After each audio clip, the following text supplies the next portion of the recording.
Gospel of June the 27th, 2016.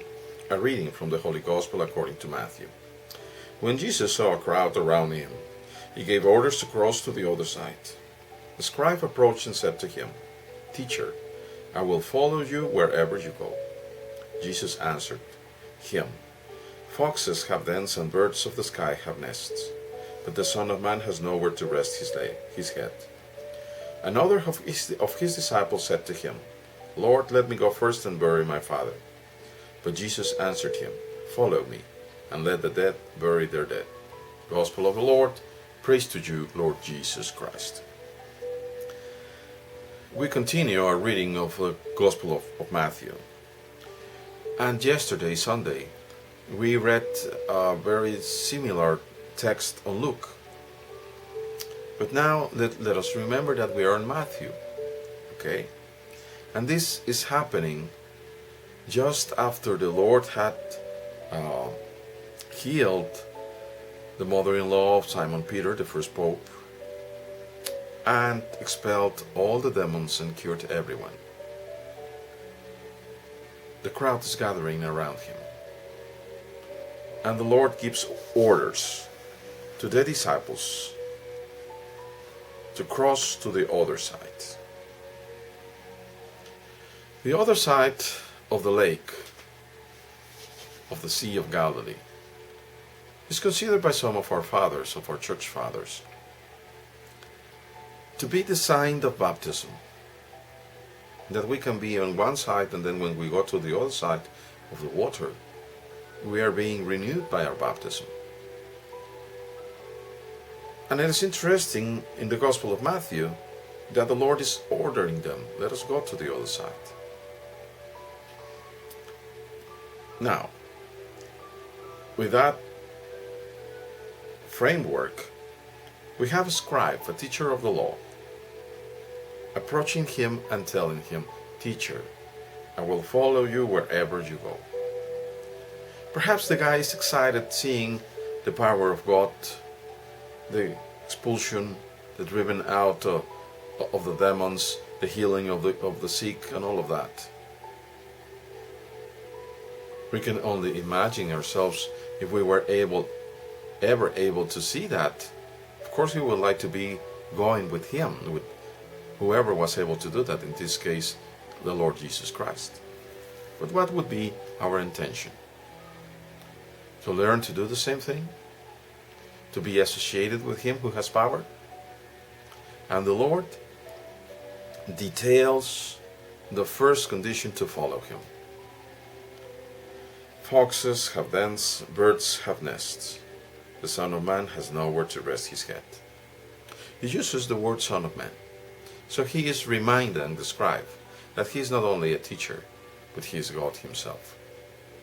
Now there is a paradox. How can God have no place to rest his head? Well, he certainly has no place to rest his head in this world, as Jesus Christ did not have it. Because we are not in our country. We're not in our homeland. Some of you might say, well, I am a US citizen, I live in my homeland. I am an Englishman and I live in England. Hey, I'm an Australian, I live... That is not your homeland at all. Your homeland, our homeland, is heaven. That is where we have a room prepared for you and me. That is where we should get, if we are worthy, if we don't lose our ticket there. So that's the first rebuttal. Don't try to follow me in order for you to have convenience, to have power. It will not work out like that. And that is very sad, because I believe, I know that there are many who even go to be ordained, seeking the power that the ministry conveys. And that is very sad. Another of his disciples said to the Lord, "Lord, let me go first and bury my father." It doesn't mean that the father was already dead and he only had to go there and make the procedure and just be back in a week. It meant basically that he didn't want to do the things on the time that God demanded him to do. That he wanted to live his life the way he wanted to, and when he decided that it was long enough, then he would come back and try to follow the Lord. But the Lord seems to be very blunt. Follow me, let the dead bury their dead. That would even seem to be egoistic. And we could answer, or we could ask, can the Lord be egoistic? Not at all. Not at all, by no chance. Impossible. If you really love your family, and even if you have a sick mother or a sick father, if the Lord is calling on you, pray to the Lord that He will provide you with the answer, that you might leave your father, your mother, your sick one in the hands of God and follow God, because that is the most important thing to do. When you love God first, the love that you have for everyone else will be aligned to that love of God. Many times, our love to our mother, to our wife, to our husband, to our children has an interest. I love you as long as you do this and that. I love you because you are so and so. But the love of God is without interest, without limit, always faithful.